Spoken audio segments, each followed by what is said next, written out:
ta'ala pada malam hari ini. Mari kita bersama-sama menghadiahkan bacaan suratul Fatihah, kemudian surah Al-Ikhlas, Al-Falaq dan Al-Nas, dan ditujukan kepada almarhumah Bunda Kamijah binti Karmin, yang beliau adalah orang tua atau ibu angkat dari Bapak Didi Sugiantoro yang meninggal pada malam Senin kemarin di Purwokerto dan dimakamkan kemarin di Madiun. Mudah-mudahan dengan apa yang kita baca menjadi sebab Allah Subhanahu wa taala mengampuni segala dosa beliau dan menerima segala amal-amal baik yang pernah beliau lakukan selama hidup di dunia.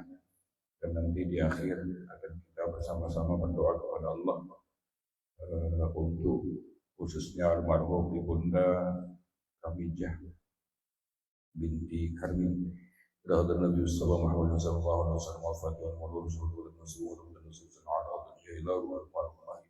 Kamijah binti Karmin, Allah yuwaffiqahum wa yahmil li darajatihi bil syirk wa yakunu bil salih wa qadim wa ulumi wa nabaghi bid din wa bil akhirah al-Fatihah. أعوذ بالله من الشيطان الرجيم. بسم الله الرحمن الرحيم. الحمد لله رب العالمين الرحمن الرحيم مالك يوم الدين إياك نعبد وإياك نستعين اهدنا الصراط المستقيم صراط الذين أنعمت عليهم غير المغضوب عليهم ولا الضالين آمين. بسم الله الرحمن الرحيم. قل هو الله أحد الله الصمد لم يلد ولم يكن له كفوا أحد. بسم الله الرحمن الرحيم. قل هو الله أحد الله الصمد لم يلد ولم يولد ولم يكن له كفوا أحد. بسم الله الرحمن الرحيم. قل هو الله أحد الله الصمد لم يلد ولم يولد ولم يكن له كفوا أحد. لا إله إلا الله والله أكبر. بسم الله الرحمن الرحيم. قل أعوذ برب الفلق من شر ما خلق من شر غاسق إذا وقب ومن شر النفاثات في العقد ومن شر حاسد إذا حسد. لا إله إلا الله والله أكبر. بسم الله الرحمن الرحيم. قل أعوذ برب الناس ملك الناس إله الناس من شر الوسواس الخناس الذي يوسوس في صدور الناس من الجنة والناس. Untuk doa nanti mohon kepada Ustaz Mas Lubis di akhir acara untuk kita bersama-sama berdoa kepada Allah. Baik Bapak Ibu sekalian, Bapak sekalian, mohon maaf. Pada malam hari ini kita akan melanjutkan kajian kita minggu yang lalu.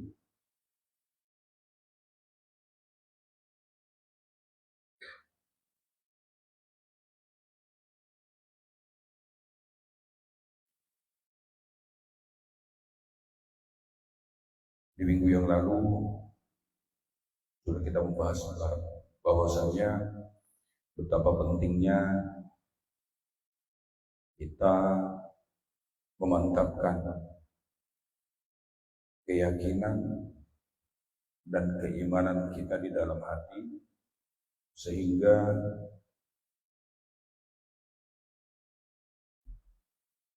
apapun yang kita lakukan, semua perbuatan amaliyah yang kita lakukan, semuanya kita sandarkan kepada Allah Subhanahu wa taala, khususnya di dalam ibadah.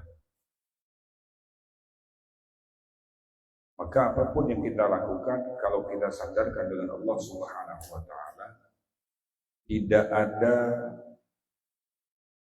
hal atau tidak ada kata yang sia-sia dalam apa yang kita lakukan. Sebagai contoh, Minggu yang lalu sudah kita sampaikan bahwa saat kita berbuat sesuatu, beramaliyah sesuatu, misalnya setiap malam kita melazimi membaca sholawat. Misalnya setiap mau tidur kita baca sholawat itu 100 kali. Pada sifat basariyah kita, pada sifat manusia kita, yang didompleng, yang ditunggangi oleh hawa nafsu, manusia itu berbuat, beribadah, beramal, pengen sesuatu. Baca sholawat supaya sugih, baca sholawat supaya kaya, baca sholawat supaya macam-macam, yang itu semua tujuannya adalah sifatnya dunia. Kemudian dengan apa yang dia lakukan, baik itu apapun bacaannya, zikir atau amaliyah yang lain, yang rutinitas dia lakukan setiap hari, tetapi kemudian Allah tidak berikan apa yang diinginkan oleh sifat basariyah manusia itu. Allah tidak berikan apa yang diinginkan oleh nafsu manusia itu. Maka apakah kemudian yang kita lakukan sifatnya gagal? Dalam pandangan Allah tidak. Kenapa tidak? Mulai kita duduk, kemudian kita membaca sesuatu, beramaliyah sesuatu, maka saat kita duduk, bahkan sebelum kita duduk, mulai kita berniat, kita mandi, kita bersuci, dan seterusnya, kita duduk di tempat ibadah kita. Semua rangkaian perilaku kita itu kalau untuk Allah, maka semuanya dinilai ibadah oleh Allah.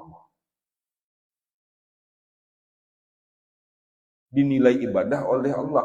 Terlepas dari apa yang kita inginkan diberi Allah atau tidak.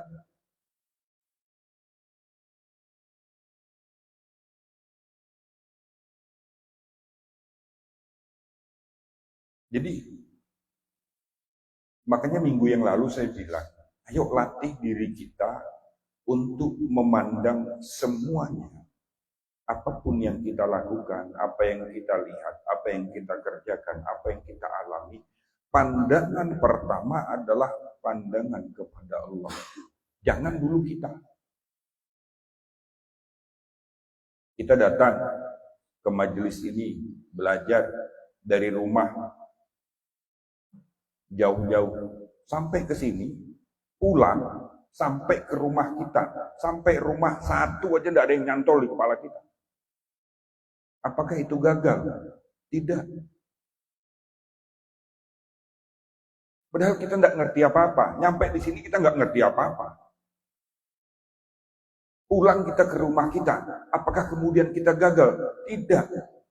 Di mana tidaknya kita berangkat dari rumah kita sampai ke majelis ini, kita dulu karena nawaitu lillahi ta'ala, kita semata-mata kalau Allah dan menuntut ilmu agama supaya kita paham. Kemudian kita pulang, berjalannya kita dari rumah kita menuju majelis, duduknya kita di majelis, dan pulang sampai ke rumah kita, semuanya dinilai ibadah. Mana gagal? Tidak ada kata gagal. Gagal itu dalam pandangan kita yang didompleng oleh hawa nafsu. Kita datang ke majelis pengen pintar, beramal pengen sesuatu, kita amal, baca wirid, pengen sesuatu. Padahal tidak ada hubungan antara amal dengan sesuatu yang kita inginkan. Makanya saya bilang di awal, perkuat keyakinan hati kita. Kenapa? Kalau kita kemudian beramal, kemudian pengen sesuatu, berarti salah satu dari 6 rukun iman ini diragukan. Yang mana? Percaya kepada qadha dan qadar Allah Subhanahu wa ta'ala.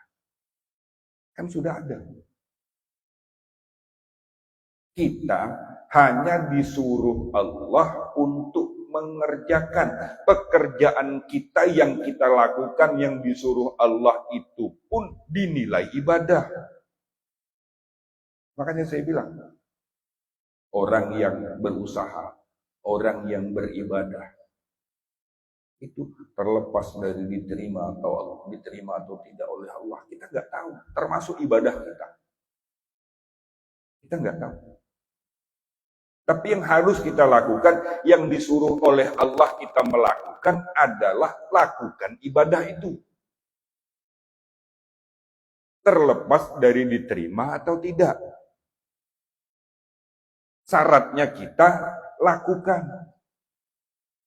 Orang lapar, mau kenyang.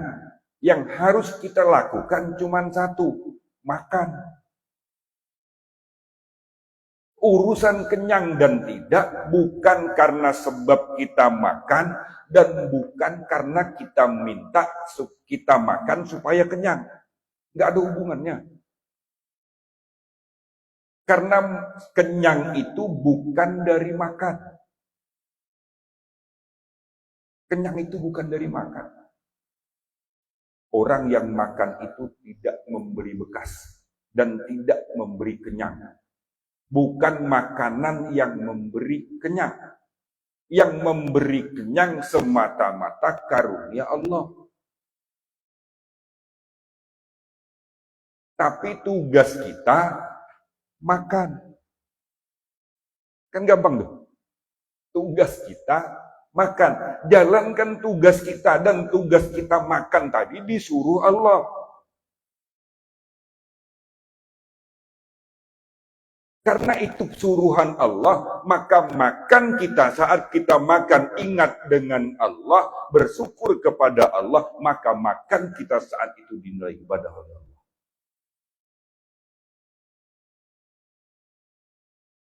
Nah, kenapa kemudian hal-hal yang semacam itu jauh dari kita? Penghalang pertamanya di dalam diri kita adalah dunia. Penghalang pertama, dunia. Kenapa? Semua aktivitas kita, semua yang kita lakukan, semua yang kita pikirkan, bahkan terkadang semuanya kita pertimbangkan dengan hal duniawi. Padahal dunia itu adalah nikmat terkecil yang Allah berikan. Contoh, nikmat dunia itu, kita kerja, yang kita cari apa? Harta, duit. Semua orang yang bekerja, pandangan ke depannya adalah hasil yang bentuknya duit. Dia tidak pernah berpikir bahwa dia tidak pernah memandang bahwa saat saya bekerja ini adalah ibadah dan dinilai ibadah oleh Allah. Mau nanti itu dapat atau tidak, itu urusan Allah. Yang penting saya kerja.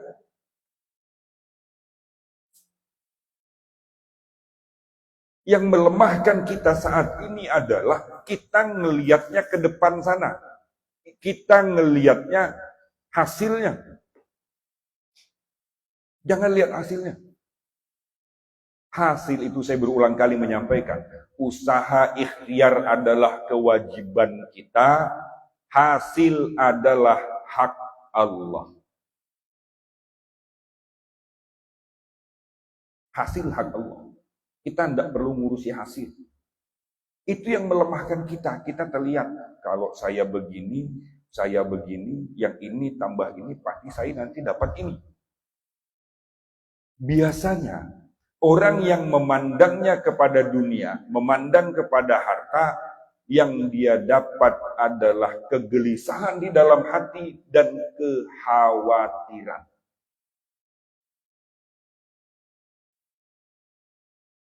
Kalau begini, jangan-jangan nggak dapat.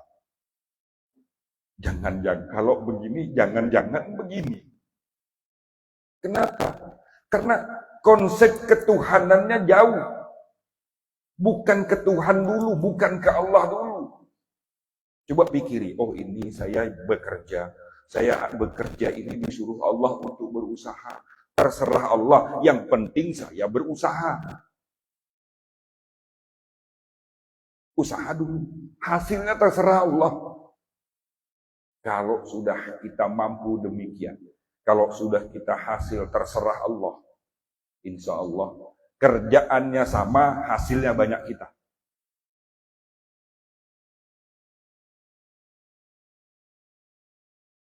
Kita terlihat kepada nikmat yang kecil. Kemudian karena kita menganggap harta dunia yang pikiran kita, hati kita ditumpangi oleh hawa nafsu, kemudian kita memandang nikmat Allah yang besar yang lainnya, kita lupakan. Padahal yang kita lihat adalah nikmat Allah yang kecil. Kita lupa nikmat yang besar.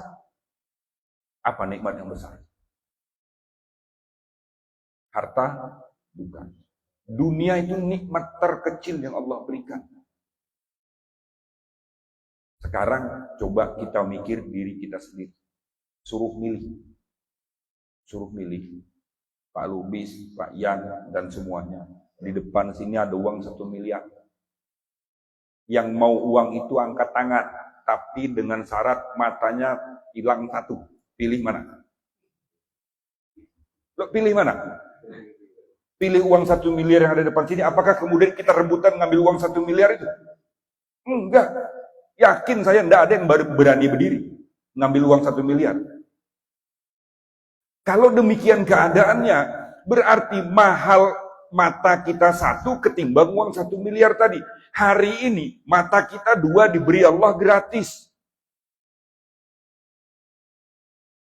Gratis Allah beri. Pernah minta? Enggak pernah. Pernah minta taruhnya di sini? Enggak pernah. Kok kita kemudian beribadah, beramal, mengharap sesuatu, sementara yang Allah berikan kepada kita belum kita syukuri. Coba. Itu harus kita introspeksi diri kita. Hati kita ajari benar-benar. Saya sering nyampaikan, saya sering cerita ke Bapak Abi, sering cerita ke teman-teman yang lain yang sering nongkrong dengan saya. Coba kita ajarkan diri kita, hati kita dan pola pikir kita untuk berpikir dengan pikir ilahiyah, dengan berpikir konsep ketuhanan. Sering. Kita timbang, ya Allah. Kalau kemudian kita berusaha, kemudian kita pasrah kepada Allah, bukan usaha kita mengharap hasil, tapi semata-mata menjalankan perintah Allah. Usaha yang kita lakukan adalah melaksanakan perintah Allah, maka apapun hasilnya, kita akan terima, kita akan ikhlas, kita akan ridho. Apapun hasilnya. Dapat alhamdulillah, enggak dapat alhamdulillah. Tapi tetap usaha. Dapat alhamdulillah. Kenapa? Dengan usaha kita Allah berikan kita hasil. Tidak dapat alhamdulillah, kenapa? Alhamdulillah Allah berikan kekuatan untuk kita melakukan pekerjaan itu, dan pekerjaan itu sudah dinilai ibadah oleh Allah. Mana ndak terima kasihnya kita di mana? Ada ndak? Ndak ada. Cuma itu tadi, kita terbiasa memandang kepada hal yang kecil, yang sifatnya dunia. Oh, kalau ndak begini ndak dapat, kalau ndak begini ndak dapat. Oh, kalau saya bekerja ini dapat begini, dapat sekian puluh juta. Coba.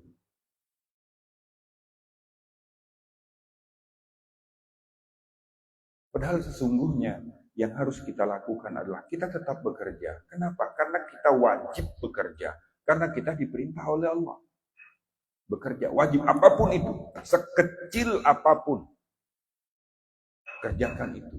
Dan saat kita mengerjakan itu, kemudian kita niatkan karena Allah. Maka pekerjaan kecil itu dinilai ibadah oleh Allah. Terlepas dari hasil atau tidak. Mau hasil, mau tidak, itu bukan urusan kita.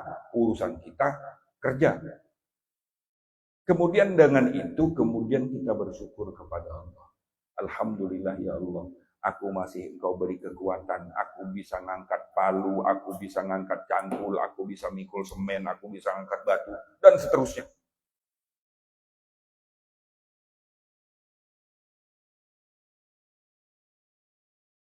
Jadi lucu kita sebagai manusia yang hari ini diciptakan oleh Allah, ditakdir sebagai manusia, memandang hal yang kecil kita besar-besarkan, dan yang besar kita lupakan. Siapa yang tidak mau uang 1 miliar? Atau kalau 10 miliar gimana Pak Lutfi? 10 miliar matanya colok 1. Sekalian dua-duanya bayar 20 miliar misalnya.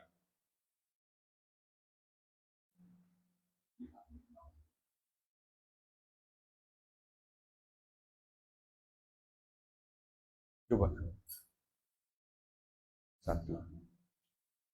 Yang kedua, yang penghalang kita untuk bisa mengingat semua perilaku, semua ibadah, semua perbuatan kita untuk kita memandang ke lillahi ta'ala itu, yang kedua adalah manusia.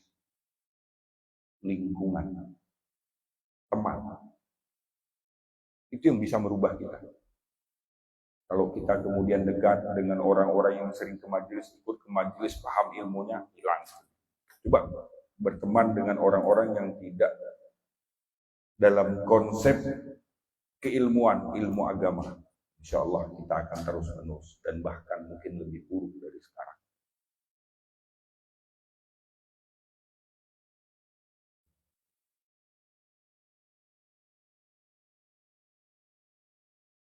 Penghalang ketiga, nafsu.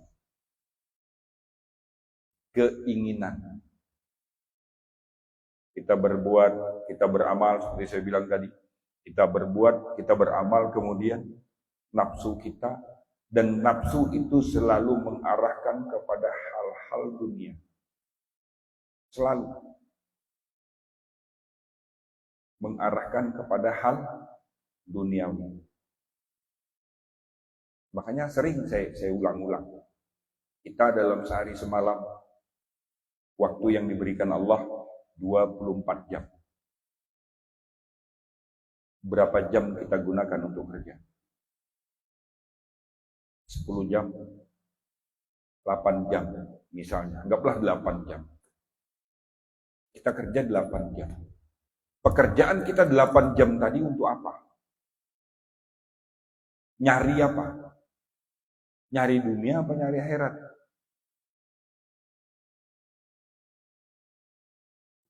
Nyari dunia. Kalau itu nyari dunia, kita jujur dengan diri kita. Saya 8 jam nyari dunia. Pertanyaan kemudian, berapa jam untuk kita nyari akhirat?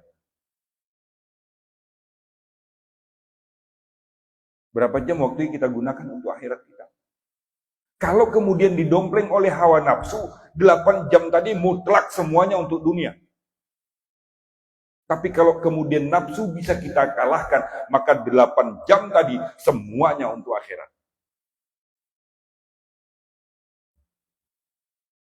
Kalau untuk dunia, 8 jam tadi kita nyari hasil. Bukan melaksanakan perintah Allah untuk beribadah lewat kerja. Kerjanya sama, cara pandangnya yang beda, maka hasilnya akan beda.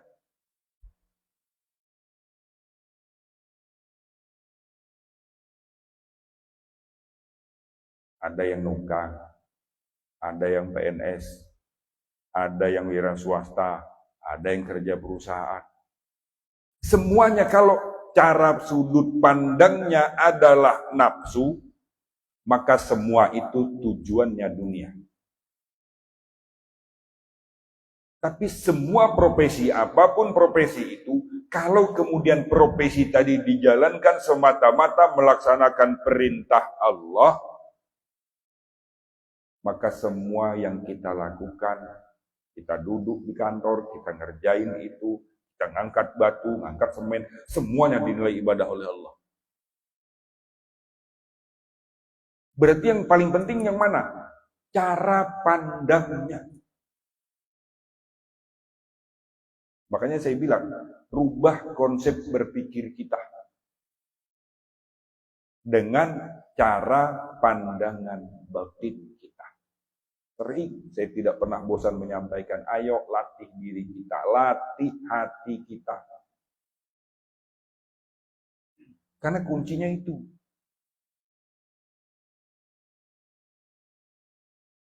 Kalau sudah hati kita latih semacam itu, maka apapun yang kita lihat, baik itu senang atau susah menurut nafsu, nggak ada lagi itu. Nggak ada lagi yang namanya susah. Semuanya senang. Sehat, senang. Sakit, senang. Kenapa? Karena kita pandang bukan pandangan nafsu. Coba kalau pandangan nafsu. Sehat, senang. Sakit.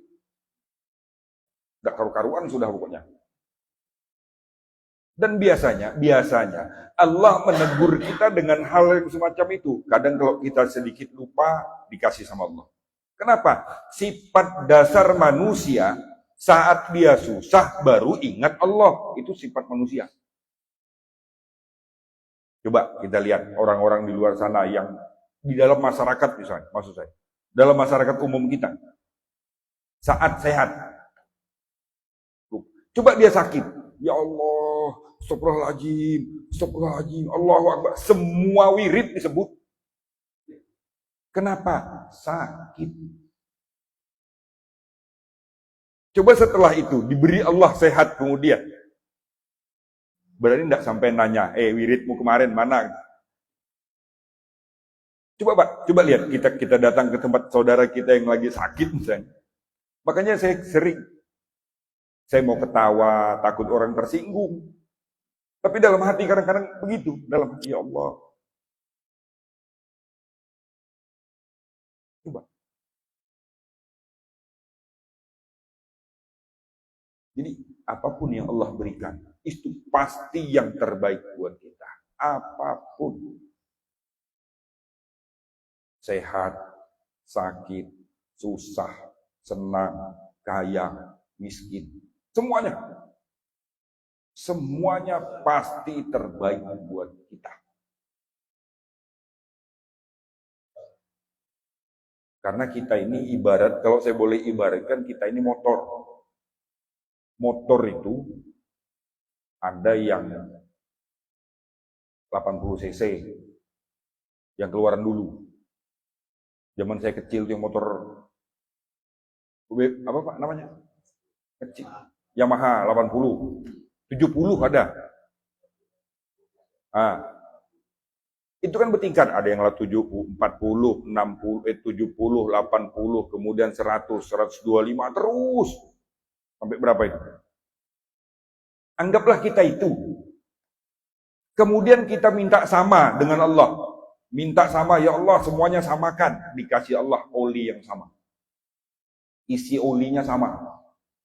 Semuanya 2 liter. Kira-kira yang terjadi apa? Apakah semua motor itu bisa jalan? Enggak.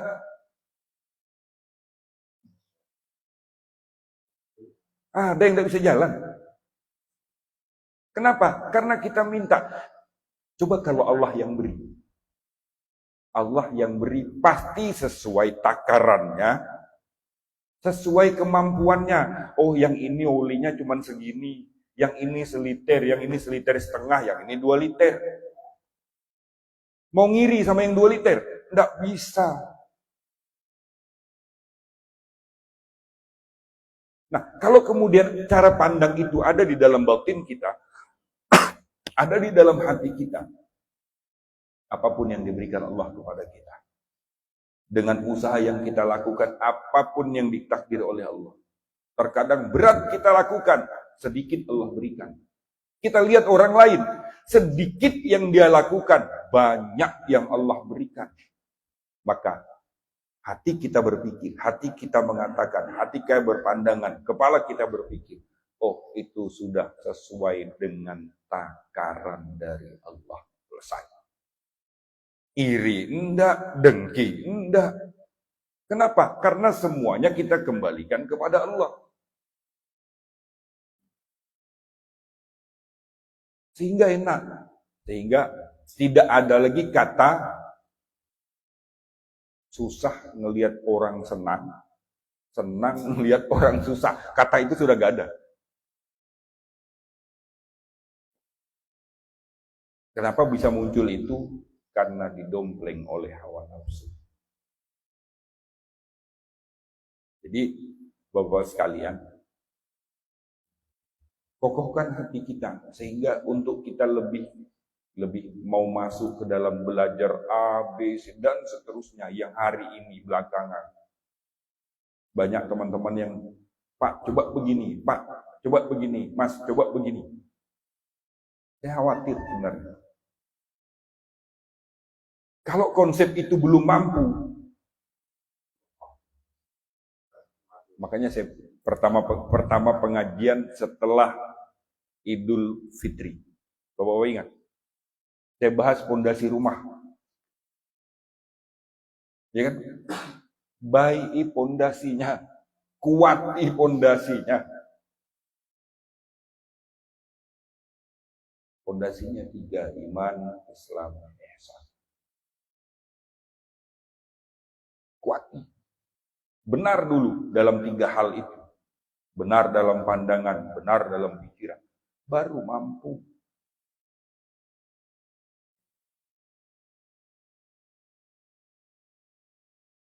Maka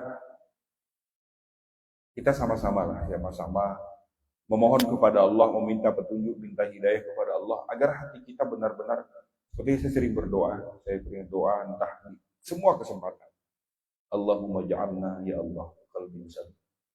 Jadikan hati kami ya Allah hati yang selamat. Hati kita diselamatkan oleh Allah. Selamat dari apa? Dari cara pandang yang salah. Dari hati yang dikuasai oleh hawa nafsu. Sehingga hati kita benar-benar tertuju hanya kepada Allah. Tidak kepada yang lain. Kalau sudah hati kita tertuju kepada Allah, maka pikiran kita selalu titik awalnya adalah Allah. Sehingga aktivitas kita, apapun yang kita saksikan, apapun yang kita lakukan, apapun yang kita terima, semuanya kita kembalikan kepada Allah, dan itu pasti terbaik buat kita menurut Allah. Kalau sudah demikian, nikmat hidup di dunia ini, Pak. Gak ada yang susah, nikmat. Sangat nikmat hidup di dunia. Kenapa? Kita sudah berpikir semuanya dengan konsep ilahiyah. Konsep ketuhanan. Mudah-mudahan dengan yang sedikit ini bisa menambah keyakinan kita, memperkuat keimanan kita, dan memperbaiki etika kita terhadap Allah Subhanahu wa Ta'ala. Dan mudah-mudahan dengan kita hadir di majelis ini menjadi wasilah Allah Subhanahu wa Ta'ala menyelamatkan hati kita dan membimbing hati kita sehingga apapun yang kita lakukan, apapun yang kita saksikan, apapun yang kita terima, bisa semuanya kita kembalikan kepada Allah Subhanahu wa Ta'ala. Amin ya rabbal alamin. Allahumma arhamna bil Qur'an waj'alhu lana imaman wa nuran wa hudan wa rahmah. Allahumma dhakkirna minhu ma nasina wa 'allimna minhu ma dhahirna wa razukna tilawatahu ana al-layli wa atrafan nahar waj'alhu lana hujjatan ya rabbal alamin. Amin. ربنا آتنا في الدنيا حسنة وفي الآخرة حسنة وقنا عذاب النار. صلى الله على خير خلقه سيدنا مولانا محمد وعلى آله وصحبه وسلم. سبحان ربك رب العزة عما يصفون وسلام على المرسلين والحمد لله رب العالمين. من الفاتحة.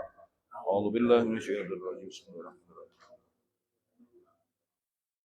صراط الذين أنعمت عليهم غير المغضوب عليهم ولا الضالين. آمين. Doa arwah.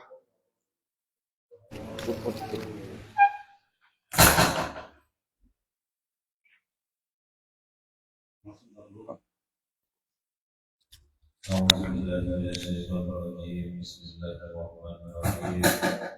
الحمد لله رب العالمين الرحمن الرحيم مالك يوم الدين إياك نعبد وإياك نستعين اهدنا الصراط المستقيم صراط الذين أنعمت عليهم غير المغضوب عليهم ولا الضالين. آمين. أعوذ بالله من الشيطان الرجيم. بسم الله الرحمن الرحيم. الحمد لله رب العالمين حمدا شاكرا ويكافئ مزيدا. يا ربنا لك الحمد كما ينبغي لجلال وجهك الكريم وعظيم سلطانك. اللهم صل على سيدنا محمد صلاة تنجينا بها من جميع الأهوال والآفات وتقضي لنا بها من جميع الحاجات وتطهرنا بها من جميع الشيئات وترفعنا بها عندك على الدرجات وتبلغنا بها أقصى الغايات من جميع الخيرات في الحياة وبعد الممات وعلى آله وصحبه تسليما كثيرا برحمتك يا أرحم الراحمين. اللهم صل على محمد في الأرواح وعلى جسده في الأجساد وعلى قبره في القبور. اللهم إنا نسألك أن تحسبنا على قراءتنا هذه وغيرها ثوابا جزيلا وأجرا منك عظيما وأن تتقبلها منا بفضلك وقبولا حسنا جميلا جليلا. ونسألك اللهم أن تجعلها منا هدية توصلها إلى حضرة سيدنا ونبينا محمد صلى الله عليه وسلم زيادة في شرفه وكرامه ثم ثوابا من ثواب ذلك إلى أرواح آبائه وإخوانه من الأنبياء والمرسلين صلوات الله وسلامه عليه وعليهم أجمعين وعلى كل والصحابة والقرابة والتابعين والتابعين بإحسان إلى يوم الدين. ثم ثوابا من ثواب ذلك إلى أرواح أربعة الأئمة المجتهدين ومقلدين في الدين والعلماء العاملين والفقهاء والمحدثين والقراء والمفسرين والسلف الصوفية المحققين والتابعين بإحسان إلى يوم الدين. ثم ثوابا من ثواب ذلك إلى أرواح المشايخين ووالدينا وأجدادنا وجداتنا وأخواتنا وقرباتنا وجيراننا ولجميع المؤمنين والمؤمنات والمسلمين والمسلمات خصوصا إلى روح المرحومة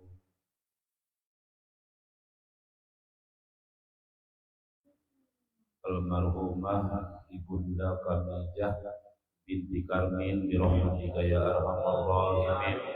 Allahumma ighfir laha warhamha wa abiha wa anha. Allahumma ighfir laha warhamha wa abiha wa anha. Allahumma ighfir laha warhamha wa abiha wa anha.